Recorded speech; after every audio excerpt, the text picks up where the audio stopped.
Welcome to Shadow Case Files. Real crimes, real mysteries, and stories the world was never able to explain. Today, we open a new file. On a warm evening in early June of 1989, a body was found lying in the backyard of a quiet home in Richmond, British Columbia. Belonged to Cindy James, a 44-year-old nurse who had spent 7 years reporting a series of terrifying events, threatening phone calls, stalking break-ins, and physical assaults. She claimed someone was following her, watching her, and waiting for the right moment to kill her. For years, she insisted she was in danger.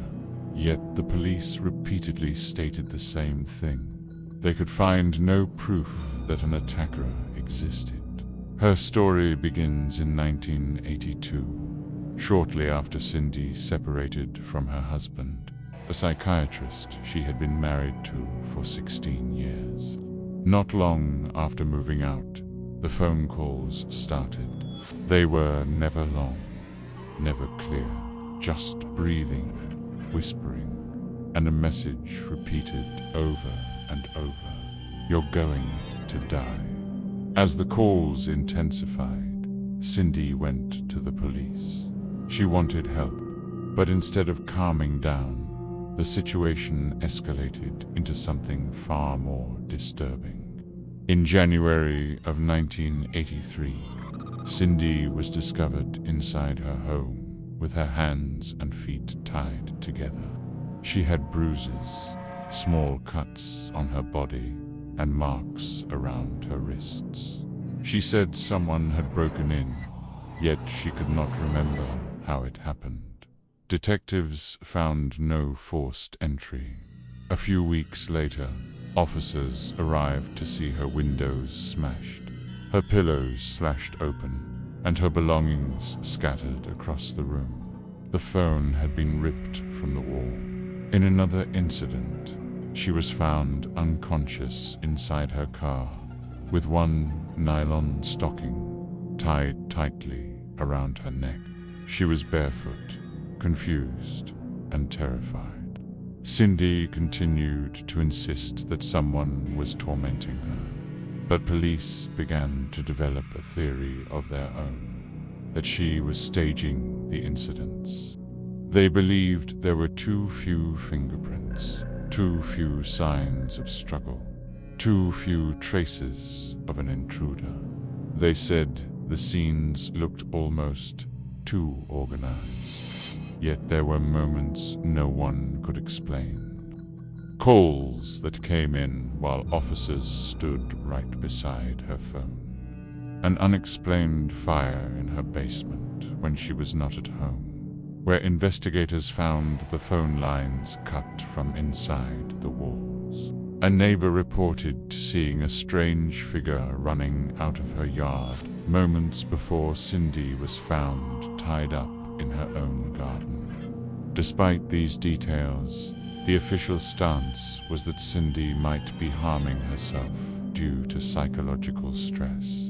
But her friends, her family, and multiple doctors rejected that idea. They said Cindy was truly frightened, lucid, and desperate for help. They believed her. On May 25th of 1989, Cindy disappeared.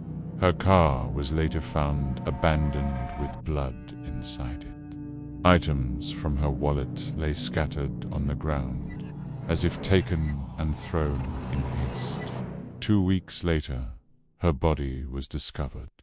She had been drugged with a combination of morphine and other sedatives, enough to render her unconscious within a minute. She had been bound with rope, and yet there was no syringe, no needle, no container, no sign of how the drugs had entered her system. Police concluded that Cindy had tied herself up and taken her own life. Medical experts strongly disagreed, With the amount of drugs in her bloodstream, they said she would have collapsed almost instantly. She could not have walked, hidden, tied herself so tightly, or positioned the ropes the way they were found.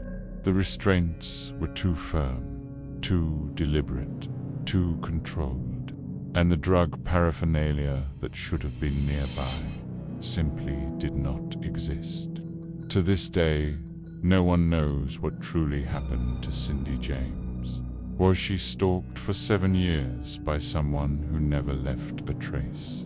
Was she suffering from a psychological condition so extreme that she could stage scenes beyond human capability? Or was there something else, something darker, something never revealed that the investigation never reached? Some cases stay open forever, and this one remains in the shadows. Thank you for watching Shadow Case Files. If you want more real mysteries, real crimes, and stories that defy explanation, subscribe and join us for the next investigation.